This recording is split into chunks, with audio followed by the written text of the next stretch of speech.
On my birthday, my husband gifted me a brand new car, so I decided to go meet my family and show them. But as soon as I arrived, my sister took her first glance and snorted, "I wonder who wanted to waste money on you." I decided to ignore her. Then she demanded to take it for a ride, so I ignored her, and that's when my parents shouted, "Come on, don't be selfish now, give her the keys."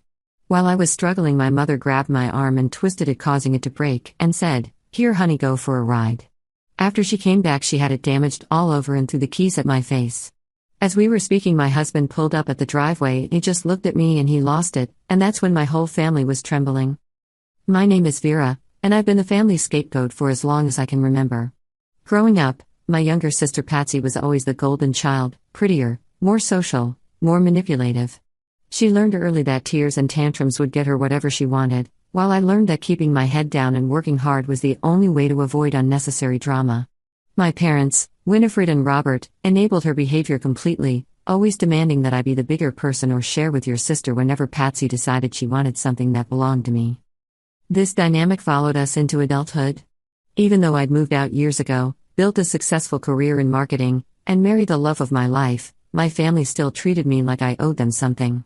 Patsy, now 29, had bounced between jobs and relationships while living in our childhood bedroom. She had a talent for making everyone else responsible for her failures, and our parents bought into it completely. My husband Keith is everything my family isn't: supportive, successful, and fiercely protective of those he loves. We met 5 years ago at a business conference, and he swept me off my feet with his intelligence and ambition. Keith owns a successful construction company that he built from the ground up, and he's worked incredibly hard to give us the comfortable life we share. More importantly, he saw through my family's toxic dynamics immediately and has spent years trying to convince me to cut contact with them entirely. "Vera, they don't treat you like family," he'd say after particularly awful family gatherings. "They treat you like a resource to exploit. You don't owe them anything." But despite everything, some part of me kept hoping they'd change. That they'd finally see me as someone worth respecting. I know now how naive that was. The morning of my birthday started perfectly. Keith woke me up with breakfast in bed and coffee from my favorite cafe. After I'd eaten, he led me outside with his hands covering my eyes, barely able to contain his excitement. "Okay, ready?" he asked, and I could hear the smile in his voice. When he removed his hands, I gasped. Sitting in our driveway was a brand new BMW X3 in pristine white, complete with a giant red bow on the roof. The morning sun reflected off its flawless surface, and I could smell that incredible new car scent even from where we stood. "Keith, this is too much," I breathed, running my fingers along the smooth exterior. "Nothing's too much for my wife," he said, pulling me close and kissing my forehead. "You've worked so hard, and you deserve something that's entirely yours. Besides, that old Honda was on its last legs." I spent an hour just sitting in the driver's seat, adjusting mirrors and exploring all the features. The leather seats were buttery soft, the dashboard looked like something from a spaceship, and when I started the engine, it purred like a contented cat. Keith had even programmed my favorite radio stations and loaded my playlist onto the sound system. "I have to work late tonight, but why don't you take it for a drive?" he suggested. "Show it off a little. You've earned it." That's when I made the mistake that led to everything that followed. Instead of driving to see my friends or just enjoying the car myself, I decided to visit my family. Despite Keith's warnings and years of evidence to the contrary, I thought maybe, just maybe, they'd be happy for me. That they'd share in my joy instead of trying to diminish it. I should have known better. The drive to my parents' house took 30 minutes, and I enjoyed every second of it.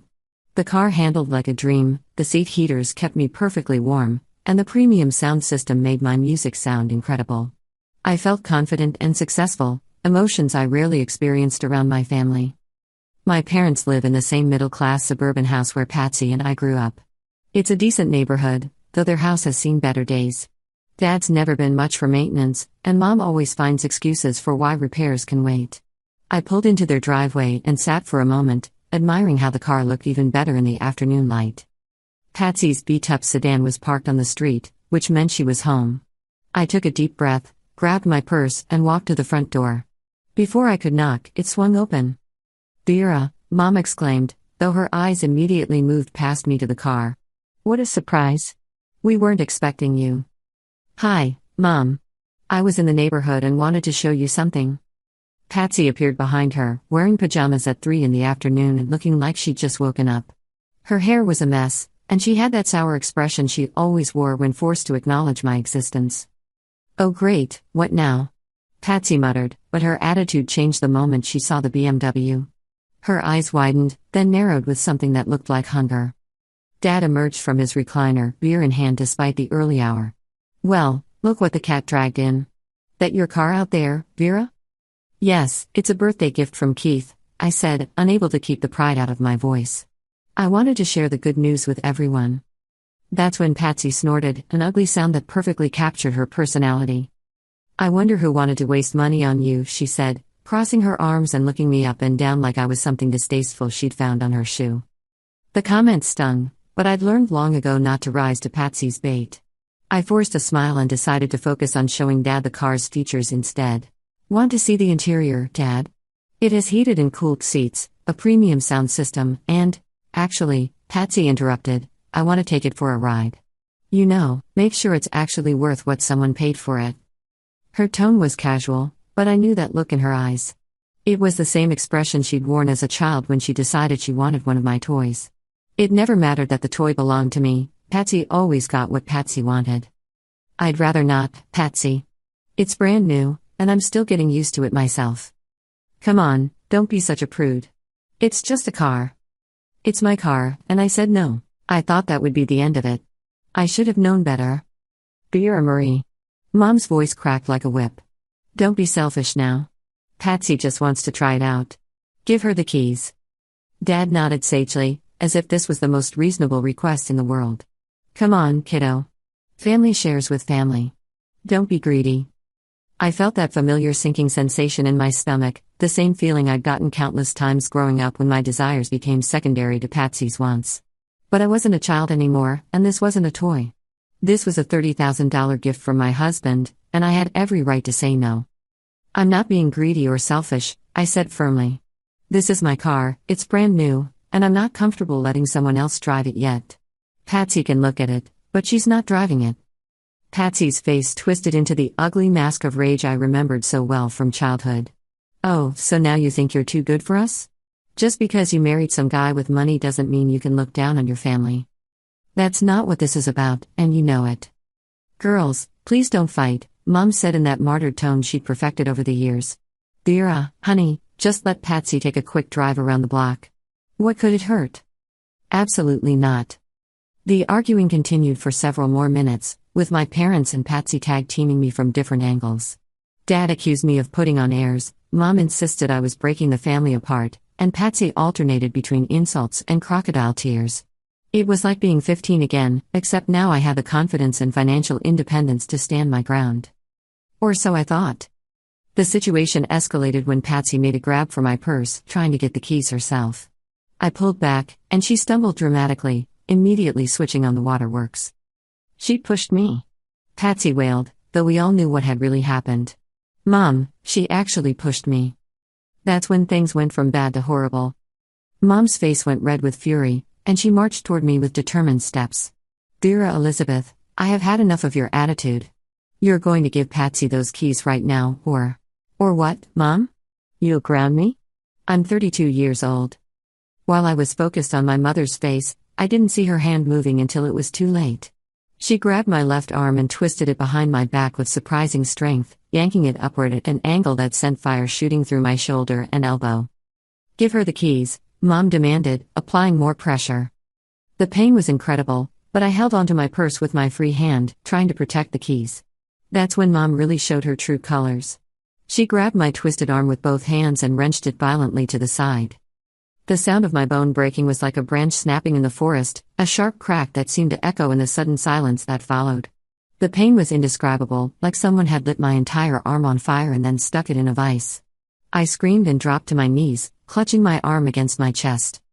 "There you go, honey," Mom said to Patsy, as casually as if she'd just passed the salt at dinner. She reached into my purse and pulled out the keys, seemingly oblivious to the fact that I was sobbing in agony on their front porch. "Go for a ride." Patsy snatched the keys without even glancing at me. "Finally." "God, Vera, you're so dramatic. It's just a car." I watched through tears of pain and disbelief as my sister climbed into my brand new BMW and backed out of the driveway. The engine that had purred so sweetly for me now sounded angry under Patsy's heavy foot. She peeled out onto the street with a screech of tires that made me wince. Dad helped me into the house and onto the couch, muttering about how I'd brought this on myself by being stubborn. Mom disappeared into the kitchen to get ice, acting like breaking your daughter's arm was just another household chore she needed to handle. "I can't believe you broke my arm," I gasped, cradling the injured limb against my chest.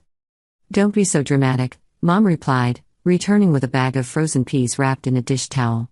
"It's probably just sprained. You always were too sensitive." But I knew it was broken. I could feel the unnatural movement in my forearm, and the pain was unlike anything I'd experienced before. Every small movement sent fresh waves of agony through my body, and I was starting to feel nauseous and dizzy. "I need to go to the hospital," I said. "Let's wait and see how you feel in a bit," Dad suggested. No point in running up medical bills for nothing. So I sat on their lumpy couch, holding frozen peas against my broken arm, while my parents acted like this was all perfectly normal. Mom turned on her soap opera, Dad returned to his beer and football game, and I tried not to pass out from the pain. Patsy was gone for over 2 hours. When she finally returned, I knew immediately that something was wrong. Instead of pulling smoothly into the driveway like any reasonable person would do with someone else's new car, she came in fast and hit the brakes hard, making the tires squeal. The sound of the car door slamming made me wince, but it was nothing compared to what I saw when Patsy walked through the front door. Her clothes were disheveled, her hair was even messier than before, and she had that guilty, defiant look I remembered from childhood when she'd been caught doing something she shouldn't have. "How was the drive?" I asked, though I was almost afraid to hear the answer. Patsy shrugged and tossed the keys at my face. They hit me in the cheek before falling to the floor, which reignited the pain in my broken arm when I instinctively tried to catch them. "It was fine. Your car's not that great, by the way. The steering's really sensitive." Something about the way she said it made my blood run cold. I struggled to my feet with my good arm and looked out the front window, and my heart nearly stopped. My beautiful, pristine BMW looked like it had been through a war zone. The entire driver's side was scraped and dented, with what looked like green paint transfer from another vehicle. The front bumper was cracked, one headlight was completely shattered, and there was a spider web of cracks across the windshield. The side mirror hung at an odd angle, barely attached to the door. "Patsy, what did you do to my car?" I whispered. "Nothing. I just took it for a drive like you said I could." "I never said you could take it. Mom broke my arm and gave you the keys." "Don't be so dramatic, Vera. It's just a few scratches. Insurance will cover it." "Just a few scratches?" The damage looked like it would cost thousands to repair, assuming it even could be repaired. The car was less than 12 hours old, and Patsy had destroyed it. "What happened?" I demanded. "Did you hit something? Someone?" Patsy's defiant expression flickered for just a moment. "I maybe scraped against a pole in a parking lot. And there might have been a tiny fender bender with some old lady, but she was totally fine. Her car was already beat up anyway." "You had an accident in my car? Did you call the police? Exchange insurance information?" "God, no. It wasn't that serious. The old bat was being totally unreasonable about the whole thing, so I just left." "You left the scene of an accident?" "It wasn't an accident. It was barely a tap." I stared at my sister in complete disbelief. Not only had she destroyed my car, but she'd committed a hit-and-run while driving it. If the other driver had been injured or if someone had gotten her license plate number, I could be facing serious legal consequences for something I had no part in. The full reality of the situation hit me all at once. My family had physically assaulted me, stolen my car, destroyed it, and potentially implicated me in a crime. And they were all acting like I was the unreasonable one for being upset about it. I was still processing this when I heard another car pulling into the driveway. Through the window, I saw Keith's black pickup truck, and my heart started racing for entirely different reasons. Keith was supposed to be at work for several more hours. The only reason he'd be here was if something had gone wrong, which meant he was probably already in a bad mood. And now he was about to see his expensive birthday gift destroyed and his wife injured by the family he'd begged her to cut contact with. I watched my husband climb out of his truck, and even from a distance, I could see the moment he noticed my car. He stopped dead in his tracks, staring at the damage with an expression I'd never seen before. Keith is usually calm and controlled, but as he walked slowly around the BMW, examining the destruction, his face went through a series of changes that made my stomach drop. First came confusion, then disbelief, then something that looked like cold, calculating fury. Oh shit, Dad muttered from his recliner. Is that your husband? Keith finished his inspection of the car and turned toward the house. Through the window, I could see his eyes scanning the scene, my family clustered together looking guilty, me sitting on the couch holding my arm at an odd angle with tears on my face, and Patsy trying to hide behind Mom like she was 8 years old again. When Keith walked through that front door, the temperature in the room seemed to drop 20 degrees. He's a big man, 6'4" and built like someone who's spent years doing physical labor, but he's also one of the gentlest people I've ever known. I'd seen him angry before, but never like this. Never cold and quiet and dangerous. Vera, he said, his voice perfectly level, what happened to your arm? Mom twisted it and I think it's broken.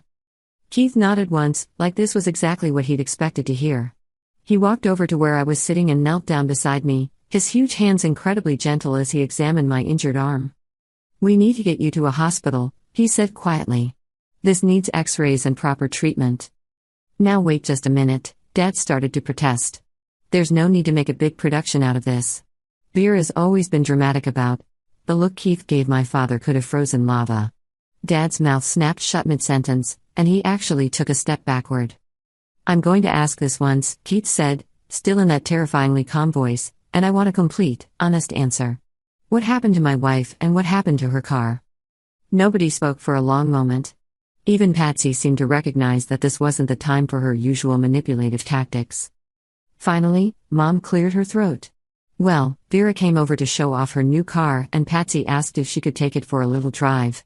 Vera was being selfish about it, so I had to convince her to share. There was a tiny accident, but, stop. Keith held up one hand and Mom's mouth clicked shut. Vera, tell me what really happened. So I did. I told him everything, from Patsy's initial insult to Mom breaking my arm to the hit-and-run accident.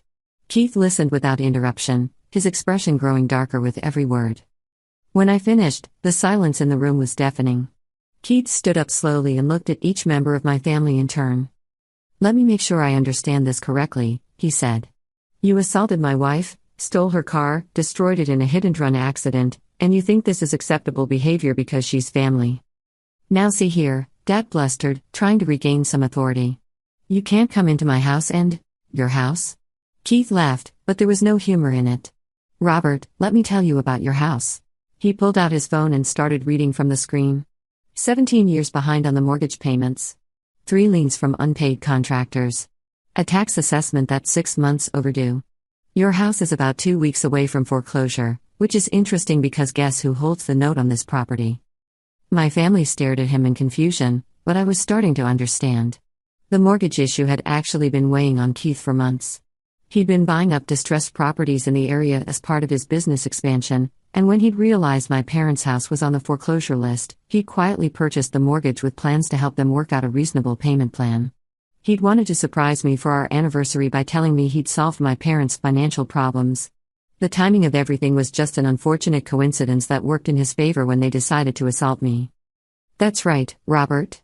I bought your mortgage from the bank 3 weeks ago. I now own the debt on this house, which means I can foreclose whenever I choose. I was actually planning to work out a reasonable payment plan with you, but that was before you broke my wife's arm. The color drained from Dad's face. You can't. That's not. How is that legal? Completely legal. I have all the paperwork in my truck if you'd like to see it. Keith turned to Patsy, who was trying to make herself invisible behind Mom. And you, Patsy? Did you know that leaving the scene of an accident is a felony in this state? Especially when you're driving someone else's vehicle without permission, which is technically auto theft. I didn't steal it. Patsy protested. Mom gave me the keys. After assaulting the owner and taking them by force. That's called robbery, and it's also a felony. Patsy started crying, but these weren't her usual manipulative tears. These were genuine tears of terror as she realized the magnitude of what she'd done. And Winifred, Keith said, turning to my mother, assault causing bodily harm is a criminal offense. I have a witness, physical evidence, and I'm sure the hospital will document Vera's injuries thoroughly. You're looking at serious jail time? Mom's face went white as a sheet. It was just a family disagreement. Vera's always been overdramatic about everything. Breaking someone's arm isn't a family disagreement. It's assault and battery. The room fell silent except for Patsy's sniffling. Keith pulled out his phone again. Here's what's going to happen. he said, his voice still deadly calm. I'm calling the police to report the assault and the hit and run. I'm also calling my lawyer to begin foreclosure proceedings on this house. You have 72 hours to vacate the premises. You can't do this to us. Mom screamed. We're Vera's family. No, you're not. Family doesn't break each other's bones and steal each other's cars. You're just people who happen to share some DNA with my wife, and frankly, that's not nearly enough to excuse this behavior. Dad tried a different approach. Keith, be reasonable. We can work this out. I'm sure we can come to some kind of arrangement. The time for arrangements was before you laid hands on Vera. The time for being reasonable was before you stood by and watched your wife break your daughter's arm. There's nothing left to discuss. Keith was already dialing 911 when Mom made one last desperate attempt to manipulate the situation. Vera, honey, please. You can't let him do this to us. We're your parents. We raised you, we fed you, we put a roof over your head. You owe us something. For a moment, I almost wavered. Despite everything they'd done, these people had been constants in my life for 32 years. The thought of cutting them off completely was terrifying. But then I looked down at my broken arm, throbbing with pain from their assault. I thought about my destroyed car sitting in the driveway, and about Patsy's hit and run that could have killed someone. I thought about decades of being treated like a second-class citizen in my own family, of being expected to sacrifice my happiness for Patsy's whims, of never being good enough or worthy enough to deserve basic respect. You're right, Mom. You did feed me and put a roof over my head. But you know what real parents do? They protect their children. They support them. They celebrate their successes instead of trying to tear them down. You never did any of those things for me. I struggled to my feet, cradling my broken arm. I don't owe you anything. In fact, you owe me. You owe me for years of emotional abuse, for breaking my arm, for destroying my car, and for making me feel like I was crazy for expecting basic human decency from my own family. Vera, please, Patsy sobbed. I'm sorry. I didn't mean for any of this to happen. Yes, you did. You meant for all of it to happen. You wanted to hurt me because seeing me happy made you feel bad about your own life. Well, congratulations, Patsy. You succeeded. Keith finished his call to the police and slipped his phone back into his pocket. They'll be here in 10 minutes. Vera, we need to get you to the hospital. As we walked toward the door, I heard Dad make one final attempt to negotiate. Keith, wait. Let's talk about this man-to-man. I'm sure we can work something out that benefits everyone. Keith stopped and turned around, and for a moment, I thought he might actually listen. Instead, he reached into his wallet and pulled out a business card. Here's my lawyer's number, he said, tossing the card onto Dad's coffee table. You can work out the details of your eviction with him. Don't contact Vera or me again, or I'll file restraining orders against all of you. The last thing I saw as we left the house was my family huddled together on the couch, finally understanding that their actions had consequences they couldn't manipulate or cry their way out of. The ride to the hospital was quiet except for the sound of sirens in the distance, probably headed to my parents' house. Keith held my good hand while I called my insurance company to report the theft and damage to my car. The adjuster was sympathetic but explained that since Patsy had been driving without permission and had fled the scene of an accident, it would complicate the claim process. At the hospital, X-rays confirmed what I already knew: my arm was broken in 2 places. The doctor, a kind woman in her 50s, was appalled when she heard how the injury had occurred. I have to ask, she said gently, is this the first time a family member has physically assaulted you? I thought about all the times growing up when Patsy's tantrums had turned physical, with Mom and Dad always making excuses for her behavior. I remembered bruises from pinching, scratches from her nails, and the time she pushed me down the stairs and claimed it was an accident. No, it's not the first time. But it's definitely the last. The doctor nodded and made notes in my chart. I'm documenting these injuries as evidence of domestic abuse. The police will want copies of these records. After my arm was set in a cast, Keith and I returned home to find a message from the police on our answering machine. Officer Mills explained that they'd arrested Patsy for hit and run and vehicular theft, and that Mom was being held on assault charges. Dad had been released but faced charges related to being an accessory to the crimes. How do you feel? Keith asked as we sat in our quiet kitchen, sharing a late dinner. Relieved, I said, surprising myself. I feel relieved. For the first time in my life, I don't have to worry about what they think of me or how they're going to react to my decisions. I'm free. Keith reached across the table and took my good hand. I'm proud of you for standing up to them. I know it wasn't easy. I couldn't have done it without you. Thank you for protecting me. That's what husbands do, Vera. That's what family does. The next few weeks were a whirlwind of legal proceedings and insurance claims, but they were also filled with revelations that made me understand just how deep my family's dysfunction ran. The first shock came 3 days after the incident, when Officer Mills called to update me on the investigation. They tracked down the elderly woman Patsy had hit, a 73-year-old named Mrs. Singh who had been on her way home from grocery shopping when Patsy slammed into her at a red light. She's in the hospital with a concussion and 3 broken ribs, Officer Mills explained. Your sister hit her hard enough to deploy the airbags in both vehicles, then got out, screamed at the victim for getting in her way, and drove off. We have 3 witnesses who saw the whole thing. My blood ran cold. Patsy hadn't mentioned that Mrs. Singh was hurt, let alone hospitalized. She'd made it sound like a minor fender bender with no real consequences. Is she going to be okay? I asked. The doctors think so, but she's elderly and these injuries are serious at her age. She's looking at months of physical therapy, and she may never feel safe driving again. I hung up the phone feeling sick to my stomach. This wasn't just about my car anymore. Patsy had seriously injured an innocent person and left her lying there. The woman could have died, and Patsy had been more concerned about avoiding responsibility than getting help for her victim. Keith found me crying in our kitchen that evening, and when I told him about Mrs. Singh, his jaw tightened in that way that meant he was furious but trying to control it. We're going to visit her, he said firmly. Tomorrow, as soon as visiting hours start. Mrs. Singh turned out to be a tiny, sweet woman who reminded me of my grandmother.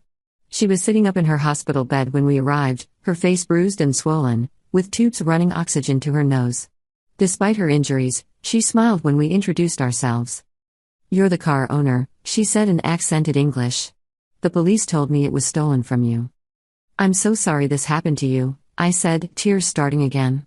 If there's anything we can do to help. Your sister, she was very angry, Mrs. Singh said thoughtfully. She kept shouting about how the car wasn't even that nice, how she couldn't believe someone wasted money on it. Very strange things to say after hitting someone. Keith and I exchanged glances. Even in the middle of a hit and run, Patsy had been focused on insulting me and my car. We spent an hour with Mrs. Singh, learning that she was a widow who lived alone and had no family nearby. Her car had been totaled in the accident, and she was terrified of being stranded without transportation. Before we left, Keith quietly slipped the hospital administrator his business card and instructions to send all of Mrs. Singh's medical bills to him. You don't have to do that, I protested as we walked back to the parking garage. Yes, I do. Your family hurt an innocent person while driving your car. That makes us responsible, even if we weren't the ones behind the wheel. That afternoon, Keith called his insurance agent and arranged to have a rental car delivered to Mrs. Singh's apartment for her use once she was discharged. He also contacted a friend who ran a used car dealership and arranged for Mrs. Singh to have her pick of reliable vehicles at cost, with Keith covering the difference. Why are you doing all this? I asked as he made call after call on Mrs. Singh's behalf. Because it's the right thing to do. Because this is what family actually means, taking care of people who need help, not using them as punching bags for your own frustrations. The contrast between Keith's response and my family's behavior couldn't have been starker. While they were busy making excuses and denying responsibility, my husband was quietly fixing the damage they'd caused and making sure Mrs. Singh wouldn't suffer any more than she already had. The legal proceedings revealed even more disturbing details about my family's behavior. Patsy's court-appointed lawyer tried to argue that she'd been emotionally distraught after a family disagreement, but the prosecutor had surveillance footage from the accident scene that told a different story.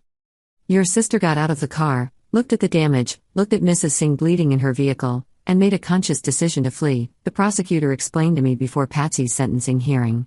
She even backed up and drove around Mrs. Singh's car to get away. There was no panic or confusion, just cold calculation. During the hearing, I had to listen to Patsy's tearful testimony about how sorry she was and how she'd made a mistake in a moment of stress. She claimed she'd been upset about our family conflict and wasn't thinking clearly, painting herself as another victim of the situation rather than the perpetrator of a serious crime. But the surveillance footage spoke louder than her words. The judge watched Patsy calmly assess the scene, ignore Mrs. Singh's obvious distress, and drive away without calling for help or even checking if anyone was hurt. Ms. Parker, the judge said sternly, you had multiple opportunities to do the right thing. Instead, you chose to prioritize your own convenience over the welfare of an injured elderly woman. This court finds your actions to be particularly callous and deserving of the maximum sentence allowed by law. Patsy was sentenced to 8 months in jail, not the 6 I'd originally heard, plus 2 years of probation and restitution that would take her years to pay off. As the bailiff led her away, she turned to look at me with such hatred that I actually took a step back. "This is all your fault," she screamed as the courtroom erupted in chaos. "If you just shared the damn car, none of this would have happened." Even facing jail time for her crimes, Patsy still couldn't take responsibility for her actions. It was still my fault for not giving her what she wanted, my fault for not enabling her behavior, my fault for having something she thought she deserved more than I did. Mom's assault case was more complicated because she kept trying to claim it was all a misunderstanding. Her lawyer attempted to argue that breaking my arm had been an accident during a heated family discussion, but the medical evidence was too clear to ignore. "Fractures of this type don't happen accidentally," the emergency room doctor testified.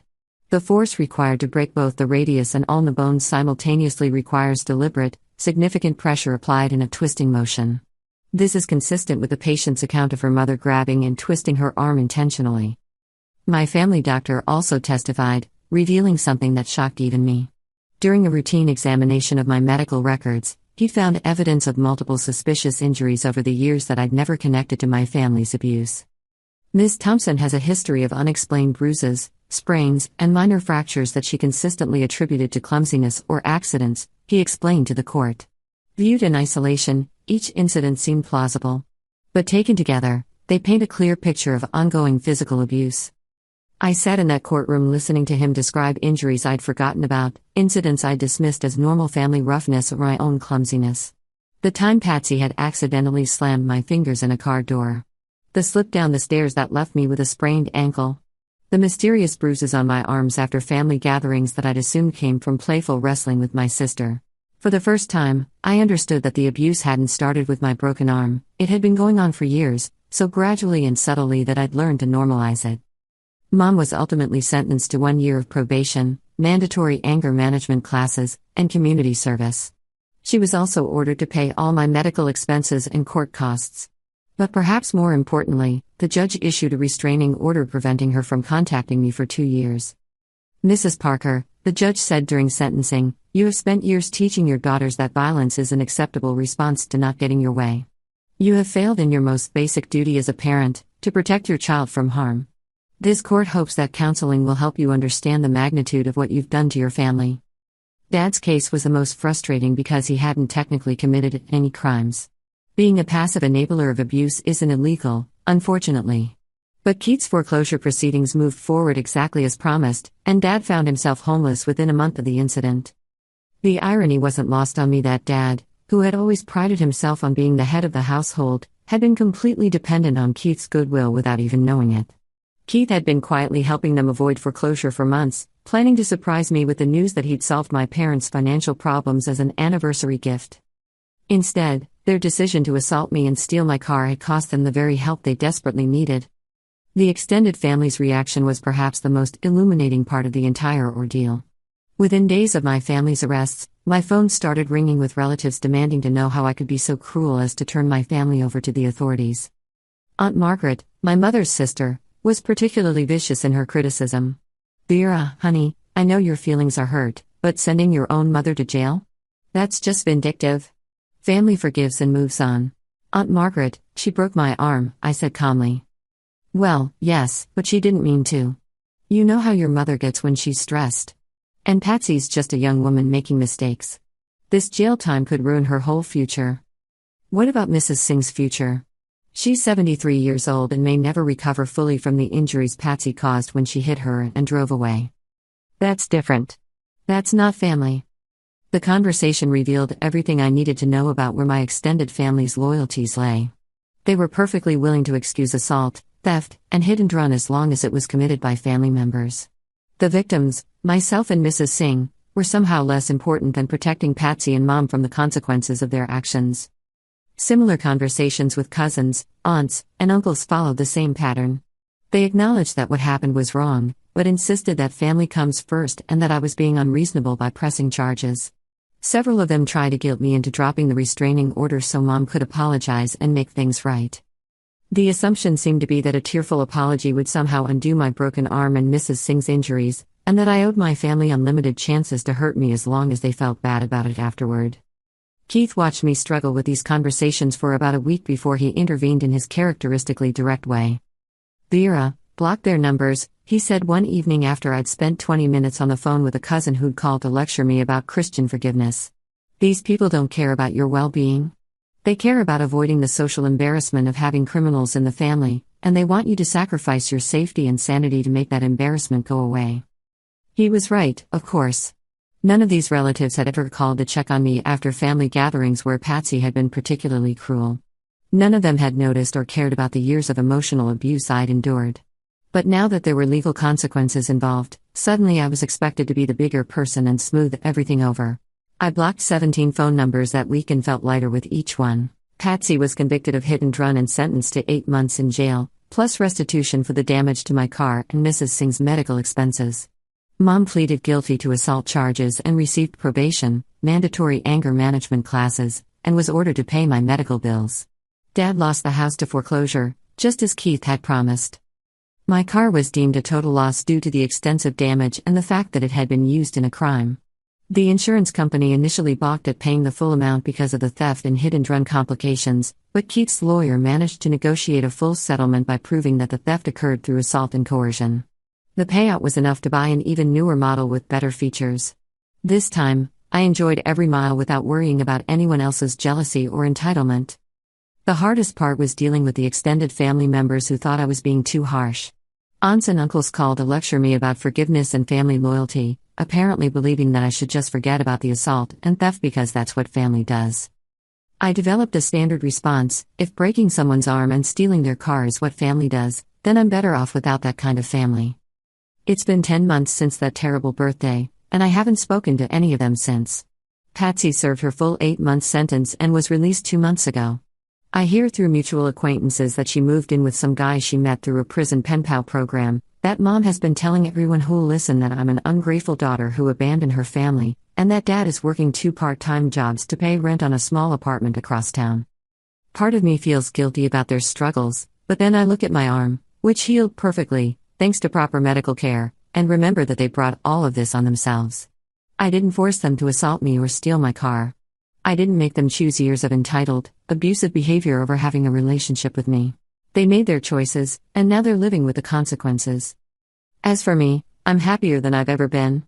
Without the constant stress of managing their drama and expectations, I've been promoted at work, strengthened my friendships, and grown closer to Keith than ever before. We're talking about starting a family of our own, and I'm excited to show my future children what real family love looks like. My birthday this year was perfect, just Keith and me, a quiet dinner, and a weekend getaway to the mountains. No drama, no manipulation, no one demanding that I sacrifice my happiness for their convenience. Just love, respect, and the knowledge that I finally have the family I always deserved. Sometimes the best revenge isn't elaborate schemes or dramatic confrontations. Sometimes it's simply refusing to let toxic people continue to poison your life, and building something beautiful in their absence. My family thought they could break me down and force me back into the role of their victim, but instead, they freed me to become the person I was always meant to be. And that, more than any legal consequence they faced, is the sweetest revenge of all.